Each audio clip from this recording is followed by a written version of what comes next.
बिस्मिल्लाहिर्रहमानिर्रहीम, अस्सलाम वालेकुम। जिमाइश अनुमान पाकिस्तानी वो क्या कहते हैं ना, याद माजी अजाब है यारब, छीन ले मुझसे हाफिजा मेरा।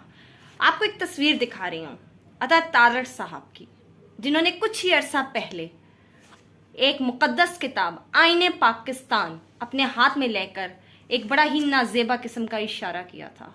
उस वक्त इस इशारे के बारे में कुछ समझ नहीं आया था कि आखिर इसके पीछे क्या मंतक है। लेकिन पाकिस्तानियों, आज मुस्लिम लीग नवाज ने इस आईने पाकिस्तान के साथ ये नाजेबा हरकत कर दी और कर दिखाया जो कि उनकी सोच थी, कर दिखाया जो कि उनका मंशूर था।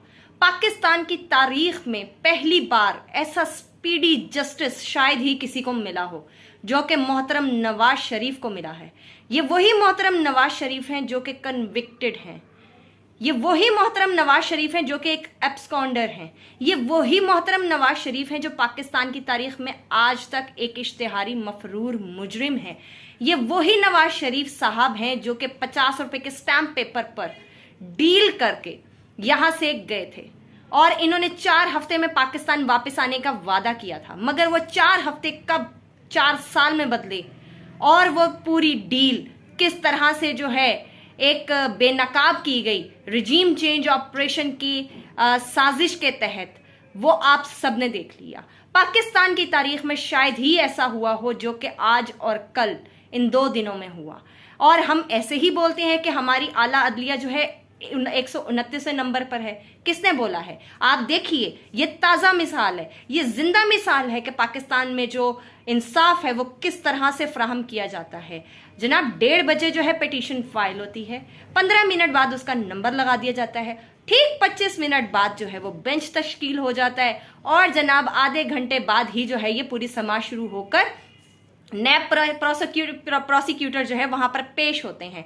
और जनाब ये भी तारीख में पहली दफा हुआ है कि नैब को जो शख्स मतलूब हो, नैब का प्रोसिक्यूटर ही जनाब इस्लामाबाद हाई कोर्ट में पेश होकर ये इस्तदा कर रहा है कि हमें नवाज शरीफ के वापस आने पर कोई एतराज नहीं है, हम उनको गिरफ्तार नहीं करेंगे। और आज जो है वो बिल्ली थैले से बाहर आ गई। वो लोग जो कहते थे कि नवाज शरीफ किसी डील के तहत वापस नहीं आ रहे, नैब प्रोसिक्यूटर का जो जवाब था इस्लामाबाद हाई कोर्ट में, उसने तमाम पर खच्चे उड़ा कर रख दिए इस सारी डील के।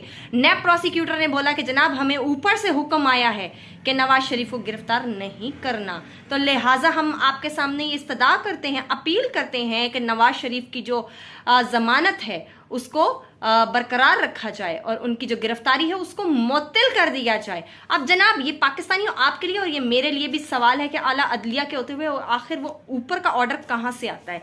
अब जनाब हम मैं चलती हूँ, मैं आज आपको बहुत डॉक्यूमेंटेड चीजें बता रही हूँ। पहले मैं आप तो जनाब इसके बाद जो दूसरा एक अजूबा हुआ पाकिस्तान की इंसाफ की तारीख में कि जिस तरह से आपको याद होगा जनाब चेयरमैन तहरीक इंसाफ को बायोमीट्रिक की आड़ में बुलाकर इस्लामाबाद हाई कोर्ट से गुंडागर्दी करते हुए इस्लामाबाद हाई कोर्ट के चैम्बर से जिस तरह से गिरफ्तार किया गया था, उनके कॉलर से पकड़ के उनको गिरफ्तार किया गया था। जनाब ये मंजर पाकिस्तान की आवाम जो है ये नहीं भूल सकती कि उनके एक्स प्राइम मिनिस्टर को किस तरह से जो है गिरफ्तार किया गया। और ये उस वक्त की बात है जब उनके ऊपर कोई इल्जाम साबित नहीं हुआ था। उस वक्त भी ये केस जस्टिस आमिर फारूक सुन रहे थे, आज भी ये केस जस्टिस आमिर फारूक सुन रहे हैं। लेकिन जनाब फिर वही बात मैं कहूंगी, याद माजी अजाब है यारब। आप इस्लामाबाद हाई कोर्ट का जब नवाज शरीफ यहां से डील के तहत गए थे 50 रुपए के स्टैम्प पेपर पे डील करके, उस वक्त इस्लामाबाद हाई कोर्ट का क्या बयान था ये मैं आपको स्क्रीन पे दिखा रही हूं।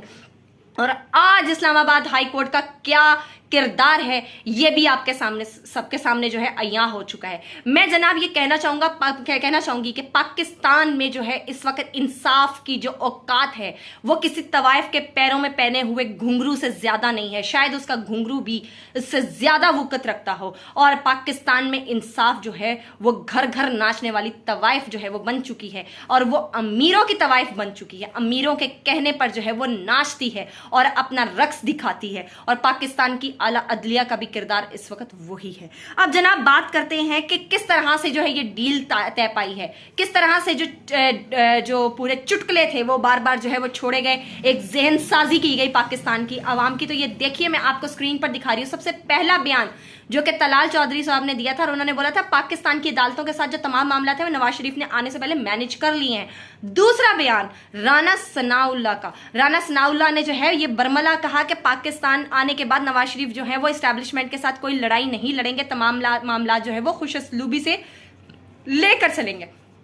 तीसरा ट्वीट बजाते खुद नवाज शरीफ उन साहब ने बोला, इस एब्सकॉन्डर शख्स ने बोला, इश्तेहारी मफरूर शख्स ने बोला कि जनाब मैं अपना वादा पूरा करने को तैयार हूं, मैं पाकिस्तान आऊंगा, पाकिस्तान के हालात ऐसे हैं, मैं पाकिस्तान की बागडोर संभालूंगा, आप भी जनाब अपना वादा पूरा करिए। आखिर वो किसको मुखातिब कर रहे थे अपना वादा पूरा करिए?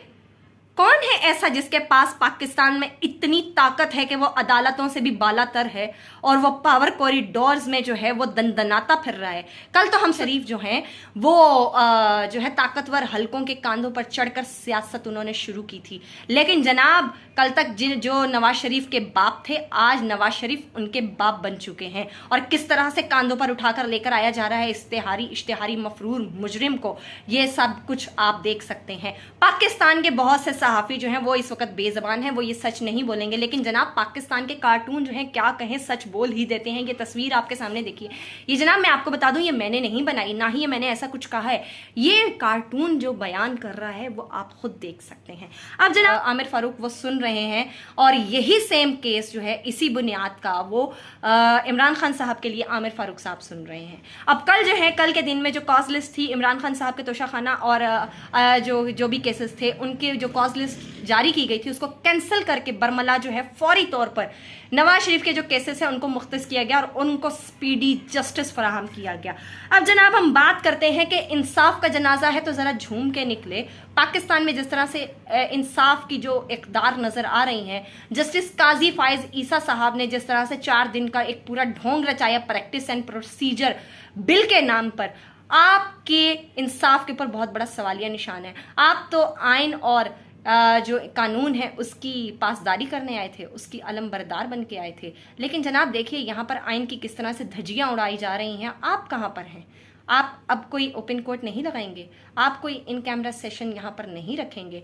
क्या अब आपके ऊपर जिम्मेदारी नहीं बनती, या फिर आप भी जो है वो प्यारे हो चुके हैं, उन लोगों को प्यारे हो चुके हैं जिनका हुक्म ऊपर से आता है? पाकिस्तान जिंदाबाद।